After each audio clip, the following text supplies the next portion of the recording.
যাদের বাবা মা এখনও বেঁচে আছেন এবং আপনি যেখানে বর্তমানে আছেন, যেমন শ্বশুর বাড়ি বা আপনার নিজের বাড়ি, তার কাছাকাছি আপনার বাবা মা আছে, তারা শুধু বলুন আলহামদুলিল্লাহ। আসসালামু আলাইকুম।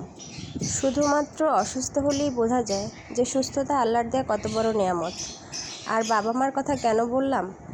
আপনি আপনার বাসায় একা, আপনি অসুস্থ হলেন, আপনার বাচ্চা আছে, আপনার হাজব্যান্ড আছে, আপনার কিন্তু উঠে তাদের জন্য রান্নাবান্না বা ঘরের কাজ করতেই হবে।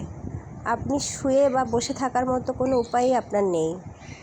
আর যদি আপনার বাবার বাড়ি দূরে হয় তাহলে তো কথাই নেই, আপনিও যেতে পারবেন না, আর তারা যে এসে আপনাকে একটু সেবা যত্ন করবে তারও কোনো উপায় নেই।